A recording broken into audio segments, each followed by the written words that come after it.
Hello friends, स्वागत है आपका आज के इस वीडियो लेक्चर में। तो आज का हमारा टॉपिक है हमारा समाज विविधता से भरा। पहला अध्याय है सिविक्स का। तो वीडियो के अंत तक आप बने रहिएगा। अंत में मैं आपसे एक क्वेश्चन भी पूछूंगा जिसका जवाब आपको कमेंट बॉक्स में देना है। तो चलिए आज का वीडियो स्टार्ट करते हैं। हमारा समाज विविधता से भरा। तो हम जिस परिवेश में रहते हैं वहाँ हमें विभिन्न तरह के लोग देखने को मिलते हैं। खास करके भारत में अलग अलग रहन सहन, खान पान, त्यौहार, भाषा अलग अलग होती है। हमारे आसपास में सामाजिक जीवन काफ़ी विविधता से, विविधता कहने का मतलब अलग अलग तरह से भरा हुआ है। तो इसी के बारे में आज हम इस पार्ट में जानेंगे। पहला टॉपिक है हमारे आसपास का सामाजिक जीवन। परिवार समाज की पहली इकाई है। किसी का भी समाज का पहली इकाई क्या है? परिवार है। बच्चा सीखना स्टार्ट परिवार से ही करता है, जहाँ अच्छी आदतें, अच्छा व्यवहार, संस्कार, ज्ञान हमें प्राप्त होती है, वो परिवार से ही प्राप्त होती है। परिवार द्वारा दी गई अच्छी शिक्षा हमारे जीवन में काम आती है, दशा एवं दिशा तय करती है। जैसा आपका समाज रहेगा, जैसा आपका परिवार रहेगा, आगे आपका एक बेहतर हो सकता है। परिवार के बाद विद्यालय का आता है, जो समाज को बेहतर बनाने में अपनी भूमिका निभाता है। विद्यालय अपने आप में समाज का एक छोटा रूप है, विद्यालय कह सकते हैं। तो और भी इससे आगे जानते हैं समाज। अगर समाज की डेफिनेशन की बात करें तो एक ऐसा समूह होता है जिसमें किसी भौगोलिक क्षेत्र में विभिन्न जाति, धर्म और संस्कृति के लोग एक साथ निवास करते हैं तथा अपने रीति रिवाज और परंपराओं का निर्वहन करते हैं। मतलब कह सकते हैं एक साथ एक जगह अलग अलग धर्म के लोग जहाँ रहते हैं और अपने रीति रिवाजों का, परंपराओं का निर्वहन करते हैं, उसी को हम समाज कहेंगे। चलिए आगे देखिए, ये आपको मैप दिख रहा है। चलिए और इससे आगे चलते हैं। भारत एक विशाल देश है। 15 अगस्त 1947 को ये स्वतंत्र हुआ, आप भी जान रहे हैं। और ये 26 जनवरी 1950 को एक गणतंत्र देश बना और दुनिया की दूसरी सबसे बड़ी आबादी वाला देश है। ये आपको क्वेश्चन याद रखिएगा कि दुनिया की सबसे बड़ी आबादी वाली मुल्क कौन सा है? तो भारत है। तो पहला कौन सा है? तो पहला चीन है। आप याद रखिएगा, पहला चीन है। मुल्क भारत की विविधता में एकता अद्भुत है। दूसरी सबसे बड़ी आबादी होने के बाद भी यहाँ में एक एकता, विविधता में एकता अद्भुत है, एक आश्चर्यचकित है। चलिए आगे देखते हैं। एक सभ्य नागरिक बनने में अहम भूमिका निभाती है, साथ ही साथ उन क्षमताओं को उभारने में सहयोग करता है। जब कोई विद्यार्थी डॉक्टर, शिक्षक, वकील या राजनेता आदि बनना चाहता है तो अंततः इस लाभ समाज को ही मिलता है। झारखंड का समाज भी विविधताओं से परिपूर्ण है, जिसे हम आगे की कक्षाओं में विस्तारपूर्वक पढ़ेंगे। तो चलिए आगे देखते हैं। बहुरंगी विविधता वाला देश। हमारा देश संसार का सबसे बड़ा लोकतांत्रिक देश है। आप ये याद रखिएगा कि भारत जो है संसार का सबसे बड़ा लोकतांत्रिक, सबसे बड़ा डेमोक्रेटिक कंट्री है। संसार के प्रायः सभी धर्म के अनुयायी आपको यहाँ पे मिल जाएंगे। आप कोई भी धर्म के ले लीजिए। यहाँ की भौगोलिक, आर्थिक, सामाजिक, राजनीतिक और सांस्कृतिक विविधता पूरे विश्व को विशिष्टता प्रदान करती है। यहाँ की अलग अलग तरह की जो भौगोलिक है, आर्थिक है, सामाजिक है, ये पूरे विश्व का एक विशिष्टता प्रदान करती है। अगर भारत की बात करें, भौगोलिक विविधता की बात करें, तो भारत का जो क्षेत्रफल है वो 32,87,263 वर्ग किलोमीटर है। आप अगर पेन पेपर लेके बैठे हैं तो चीज़ों को नोट करते चलिएगा। भारत का क्षेत्रफल 32,87,263 वर्ग किलोमीटर क्षेत्र में फैला है। अगर भारत की उत्तर दिशा की बात करें तो हिमालय पर्वत है उत्तर में हिमालय पर्वत। दक्षिण की बात करें तो हिंद महासागर। पूर्व की बात करें तो बंगाल की खाड़ी और पश्चिम की बात करें तो अरब सागर है। भारतीय प्रायद्वीप के तटों पर लहराते हुए 7 देशों की स्थलीय सीमा भारत के साथ सटी हुई है। तो भारत के साथ कितने देशों की सीमा सटी हुई है? तो 7 देशों की सटी हुई है। चलिए मैं आपको मैप में लेके चलता हूं और फिर मैं आपको दिखाता हूं कि मैप में ये 7 देश कहाँ कहाँ हैं। आप यहाँ पे देख सकते हैं, फर्स्ट नंबर में आप पाकिस्तान यहाँ पे देख सकते हैं। ये आप देख रहे होंगे, ये पाकिस्तान, ये फर्स्ट नंबर पे पाकिस्तान है, ये पड़ोसी देश है। दूसरा, आप अगर यहाँ पे इसमें नहीं शो कर रहा है, इस जगह की अगर बात करें यहाँ पे तो ये क्या है, अफगानिस्तान है। यहाँ पे अफगानिस्तान है, अफगानिस्तान, अफगानिस्तान। ये दो हो गया। अगर तीसरे नंबर की बात करें तो आप यहाँ पे चीन देख रहे हैं, ये भी क्या है, पड़ोसी देश है। और अगर चौथे नंबर की बात करें तो आप भूटान, यहाँ नहीं दर्शाया गया है, इस जगह भूटान को देख सकते हैं, भूटान, भूटान। और अगर यहाँ की बात करें तो नेपाल, इस जगह पे क्या है, नेपाल है। नेपाल भी क्या है, हमारा पड़ोसी देश है। और आप इधर देख सकते हैं, ये आप म्यांमार देख सकते हैं, ये हमारा पड़ोसी देश है। बांग्लादेश है, पड़ोसी देश है। तो कुल मिला के जो पड़ोसी देश की बात कर रहे थे तो कितना है, 7 है। 7 देशों के साथ जो स्थलीय सीमा है वो भारत के साथ लगी हुई है। हिमालय से सटे क्षेत्रों में अत्यधिक ठंडा पड़ती है, हिमालय का क्षेत्र है तो ठंडा पड़ती है। वही राजस्थान की अगर बात करें तो सबसे अधिक गर्मी पड़ती है। तो ये क्वेश्चन आपके लिए है कि राजस्थान में सबसे अधिक गर्मी पड़ती है कहाँ पे, राजस्थान में। और अगर मेघालय की बात करें तो दुनिया की सब सर्वाधिक वर्षा वाला क्षेत्र कहाँ है, तो मसिनराम है, जो कि कहाँ पे है, मेघालय में है। सर्वाधिक वर्षा वाला क्षेत्र मसिनराम। और राजस्थान में सबसे कम वर्षा होती है, राजस्थान वह सबसे कम वर्षा वाला क्षेत्र और मसिनराम सबसे अधिक वर्षा वाला क्षेत्र, दुनिया की बात कर रहे हैं। चलिए अगला टॉपिक है धार्मिक, सामाजिक एवं सांस्कृतिक विविधता, वो था भौगोलिक विविधता। अब दुनिया के 4 प्रमुख धर्मों का उद्भव स्थल भारत को माना जाता है, हिंदू, सिख, जैन तथा बौद्ध। स्वाभाविक है इन धर्मों के अनुयायी भारत में निवास करते हैं।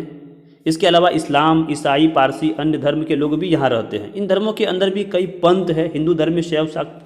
पंथ की बात करें तो धर्म के अंदर ही अलग अलग पक्ष होते हैं। जैसे हिंदू धर्म में क्या है, शैव है, शक्त है, वैष्णव है, ये सब बड़ी पंथ हुआ। इस्लाम की बात करें, मुस्लिम की बात करें तो शिया, सुन्नी, ये बड़े क्या है, एक पंथ है। धर्म के अंदर पंथ होते हैं, तो ये शिया सुन्नी क्या है, पंथ हैं। अगर सिख की बात करें तो नामधारी और निरंकारी, ये 2 पंथ है सिख में। अगर जैन की बात किया जाए तो दिगंबर और श्वेतंबर 2 पंथ है। और बौद्ध की बात किया जाए तो हीनयान और महायान 2 पंथ हैं। अगर हिंदू के धार्मिक ग्रंथ की बात किया जाए तो वेद, पुराण, उपनिषद, रामायण, महाभारत, ये ग्रंथ हुए।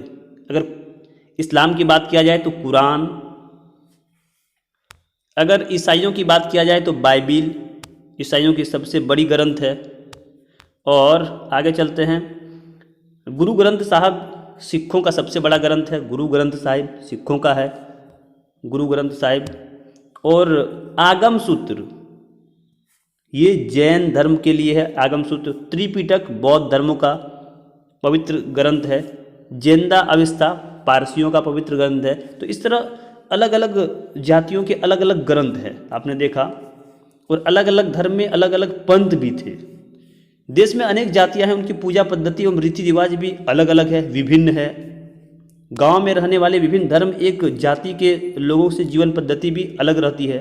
भारत में अगर त्यौहार की बात करें तो भारत में त्यौहार भी अलग अलग है, क्योंकि भारत क्या है, विविधता का देश है, विविधता में एकता का वाला देश है। तो दीपावली, होली, दुर्गा पूजा, ईद, क्रिसमस त्यौहार प्रायः समूचे देश में मनाया जाता है। इसके अलावा देश के विभिन्न भागों में क्षेत्रीय त्यौहार भी होते हैं। अगर अलग अलग राज्य की बात करें तो झारखंड की अगर बात करें तो सरहुल, करमा, दशई, आप इन सब बातों को नोट करते चलेंगे। सोहराय जो अभी चल रहा है, सोहराय, टूसू पर्व उत्साह से मनाया जाता है। ये सब क्या है, झारखंड के पर्व है। अगर पंजाब की बात किया जाए तो बैसाखी, महाराष्ट्र में गुड्डी पड़वा, बिहार में छठ, असम में बिहू, तमिलनाडु में पोंगल, केरल की बात किया जाए तो ओणम। ये क्या है, एक प्रमुख त्यौहार है। तो अलग अलग राज्यों में क्या है, अलग अलग तरह के नृत्य किए जाते हैं। ये आप देख सकते हैं यहाँ पे झारखंड का ये नृत्य है जो सोहराय है, ये झारखंड का नृत्य है। ये आप देख रहे हैं झारखंड का एक नृत्य है। चलिए आगे बढ़ते हैं और आगे आप देख सकते हैं झारखंड में छऊ। अब नृत्य भी अलग अलग तरह के होते हैं, वो अब त्यौहार की बात हो रहा था, अब नृत्य की बात है। छऊ, पायका, कर्मा नृत्य, सरहुल नृत्य, डकमच, झूमर, ये सब क्या है, झारखंड का है। अगर असम के नृत्य की बात करें तो बिहू असम का, गुजरात की बात करें तो गरबा, डांडिया, ये गुजरात के नृत्य है। केरल की बात किया जाए तो मोहिनी अट्टम, कथकली। उड़ीसा की अगर बात किया जाए तो ओडिसी, ये नृत्य है। पंजाब में भांगड़ा, मणिपुर में मणिपुरी, तमिलनाडु में भरतनाट्यम, उत्तर प्रदेश में कथक तथा नागालैंड में चांगलो प्रमुख नृत्य है। नागालैंड की बात किया जाए तो चांगलो वहाँ के एक प्रमुख नृत्य है। अब क्या है, खान पान में भी भारत में विविधता है, अलग अलग तरह के खान पान। अब अलग अलग राज्यों में जाएंगे तो अलग अलग राज्यों का खान पान क्या है, अलग अलग तरीके से है। अगर झारखंड की बात करें तो पिट्ठा, धुसरा, बर्रा, छिलका रोटी, डकनी रोटी बड़े चाव से खाए जाते हैं। ये सब क्या है, झारखंड के हैं। अगर आप वही पंजाब साइड में चले जाएंगे तो सरसों का साग और मक्के की रोटी, गुजरात में आप चले जाए तो ढोकला आपको मिलेगा।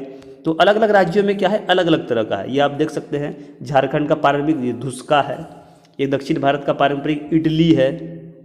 अगर आप महाराष्ट्र में जाइएगा तो महाराष्ट्र राज्य में आपको क्या मिलेगा, तो पाव, बड़ा पाव मिलेगा। केरल में अवियल, दक्षिण भारत में डोसा, इडली, सांभर।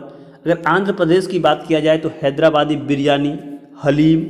अगर नागालैंड की बात किया जाए, सिक्किम में मोमोज, अभी जो हर जगह फेमस हो गया है मोमोज, तो आप झारखंड में भी आपको मिल जाएंगे, दिल्ली में भी आपको मोमोज मिलेंगे। लेकिन प्रसिद्ध की बात किया जाए तो दिल्ली में आपको तंदूरी चिकन तथा बंगाल में मछली भात, इसीलिए बंगाली लोग जो होते हैं वो मछली पे विशेष ध्यान देते हैं, इसीलिए बंगाल का जो है ये प्रमुख है मछली भात। भारतीय विविधता, अगर भारत की बात किया जाए तो आप देखिए कि हर एक 100 किलोमीटर में यहाँ भाषा बदल जाती है। तो थोड़ा दूर जाइएगा अलग भाषा, 100 किलोमीटर के बाद क्या है, अलग अलग भाषाएं मिलती है। झारखंड में देखिए कौन कौन सी भाषा बोली जाती है, बहुत इंपॉर्टेंट है झारखंड की भाषाएं।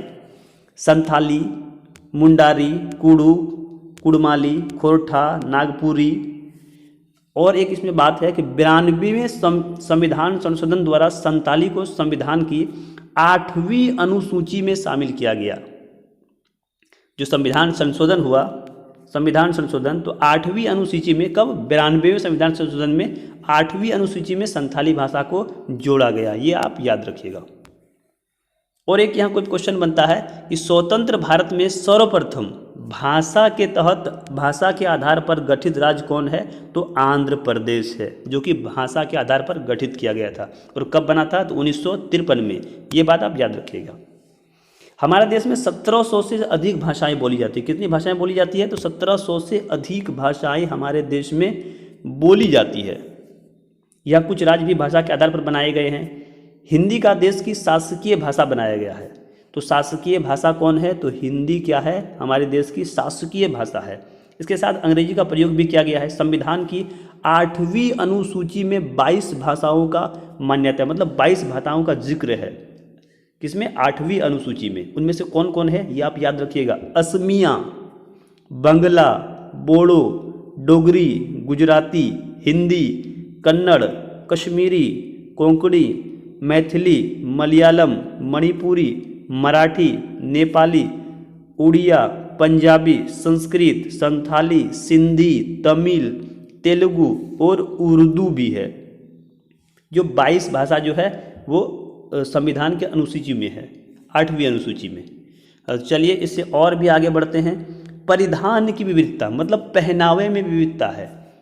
अब अलग अलग क्षेत्र में जैसे आप देखें कि खान पान में अलग अलग थी, उसी तरह पहनावे में क्या है, अलग अलग क्षेत्र में अलग अलग तरह का आपको देखने को मिलेगा। परिधान मतलब कपड़े की बात हो रहा है। पुरुषों का कपड़ा अलग है, महिलाओं की कपड़ा अलग है। जैसे पैंट, शर्ट, कोट एवं टाई का प्रचलन काफ़ी बढ़ चुका है। महिलाएं साड़ी, ब्लाउज पहनती है। अगर झारखंड की बात किया जाए तो झारखंड में पुरुष क्या है, ज़्यादातर धोती में है। अब तो फैशन हो गया तो सब तरह का ड्रेस पहन लेते हैं, लेकिन एक प्रसिद्धि की बात करें तो झारखंड में पुरुष क्या पहनते हैं, धोती, कुर्ता, कंधे में गमछा रखते हैं। पंजाब में सलवार कमीज, ये फेमस है, और दुपट्टा। बंगाल में बंगाली साड़ी। राजस्थान की बात करें, राजस्थान और गुजरात में क्या है, घाघरा चोली और ओढ़नी। जम्मू कश्मीर की बात करें तो फिरन। मिजोरम में पुआनचेई, महिलाओं का पारंपरिक परिधान, ये परंपरा के अनुसार चल रहा है। तो अलग अलग क्षेत्र में क्या है, पहनावा अलग है। आप यहाँ पे देख सकते हैं फिगर में, जम्मू कश्मीर का पारंपरिक परिधान, ये पहनावा देखिए जम्मू कश्मीर का अलग है। मिजोरम की देखा जाए तो मिजोरम का क्या है, पहनावा अलग है। आर्थिक विविधता, अब क्या है, काम काज में भी अलग अलग है। अलग अलग जगह पे लोग जीविकोपार्जन मतलब अपने काम के लिए अलग अलग तरह के पेशे अपनाते हैं। भारत में विभिन्न लोगों की आजीविका विभिन्न होती है। कृषि प्रधान देश है भारत। क्या है? एक कृषि प्रधान देश है। यहाँ की बड़ी आबादी खेती कर अपना जीवन यापन करती है। कृषि के अलावा पशुपालन, मत्स्य पालन, मछली पालना, खनन क्रियाएं भी लोगों का जीविकोपार्जन के साधन है। सरकारी एवं गैर सरकारी क्षेत्रों में नौकरी करने वालों की संख्या भी कम नहीं है। कुछ लोग स्वरोजगार करते हैं, खुद से रोजगार करते हैं। पहाड़ी एवं वन क्षेत्र में निवास करने वाले अधिकांश लोगों की जीविका वनोत्पाद, जंगल से मिलने वाली वस्तुएं। अब जो जंगल में रहते हैं या जंगली क्षेत्र में रहते हैं, उसका मेन क्या है? वो जंगली उत्पाद जो है, जैसे जंगली फल हुआ, जड़ी बूटी हो गया, दातून हो गया, उनको संग्रह करते हैं और उनको बेचते हैं और अपना जीविकोपार्जन करते हैं। विविधता में एकता। भारत क्या है? विविधता में एकता वाले देश है। यूनिटी इन डाइवर्सिटी वाला देश है। विविधता हमारे देश की पहचान है। यहाँ की एकता देश की सबसे बड़ी ताकत, एक विशेषता है। लेकिन फिर भी कभी कभी नेताओं के बहकावे में थोड़ा बहुत हिंदू मुस्लिम हो जाता है, वो अलग की बात है। लेकिन भारत क्या है? विविधता में एकता वाला देश है। एकता में रहना चाहिए, सबको मिलजुल के रहना चाहिए। आज़ादी की लड़ाई ने हमने एक सूत्र को बांधा। जब लड़ाई हो रहा था आज़ादी का, तो हर वर्ग के लोग उसमें भाग लिए थे, चाहे हिंदू के रहे, मुस्लिम रहे, सिख रहे, ईसाई रहे, हर तरह के लोग शामिल थे। अपने जान को जो कुर्बान किए तो हर तरह के थे। जाति के लोग ने हिस्सा लिया, भले विभिन्न धर्म, जाति या क्षेत्र में हो, लेकिन सब ने पहले भारतीय है। भारतीय का ये भाव हमारी एकता का मूल मंत्र है। इसीलिए सबसे पहले आप ये मत बताइए कि हम हिंदू हैं कि मुस्लिम हैं, सबसे पहले आप ये बताइए कि हम भारतीय, और गर्व से आप कहिए कि हम भारतीय हैं। तो विविधता में एकता वाला देश क्या है? भारत है। इसमें आप और भी आगे देखेंगे, ये आपका एक कविता के माध्यम से समझाया गया है। और भी हम आगे बढ़ेंगे तो आप यहाँ देख सकते हैं, इन मानव मूल्यों को संविधान की प्रस्तावना प्रेम्बल में शामिल किया गया है। संपूर्ण भारत एक तिरंगे के नीचे है और स्वतंत्रता दिवस एवं गणतंत्र दिवस जैसे राष्ट्रीय त्यौहार हमारी एकता को मजबूत प्रदान करती है। स्वतंत्रता दिवस है, 26 जनवरी है, 15 अगस्त है, ये क्या है? एक एकता वाला देश, एक मजबूत करने की बात है। राष्ट्रगान, जन गण मन का गायन सभी भारतीयों को एक साथ करते हैं, एक साथ मेल जोल का भाव उत्पन्न होता है। अगर एक इसमें एक गांव की कहानी भी है। तो गांव में क्या है? अलग अलग तरह के मेले भी लगते हैं। अगर झारखंड के प्रमुख मेले की बात करें तो आप इसको नोट कर लीजिए, झारखंड के प्रमुख मेले।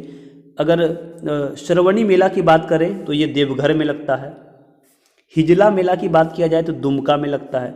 मुड़मा मेला की बात किया जाए तो गुड़मा रांची में लगता है। रथ मेला जगन्नाथपुर जो रांची में है। राम रेखा धाम मेला सिमडेगा में है। सूर्यकुंड मेला हजारीबाग में लगता है। उर्स मेला रांची में, जो कि मुस्लिम समुदाय का है। ये उर्स मेला आप यहाँ पे देख सकते हैं। उर्स में ये ताजिया लगाया गया है, तजिया जो मुस्लिमों का है। उसके बाद ये रामनवमी का आप जुलूस देख पा रहे हैं। तो त्यौहार भी अलग अलग है, मेले भी अलग अलग तरह के लगते हैं। तो आप देखिए, स्वरोजगार, एक बात यहाँ पे आ रहा है, स्वरोजगार। अपने जीविकोपार्जन के लिए व्यक्ति के द्वारा किया जाने वाला खुद का व्यवसाय। आप सब खुद से कोई व्यवसाय कर रहे हैं, उसी को क्या कहा जाता है? तो स्वरोजगार कहा जाता है। तो आज के लिए बस इतना ही।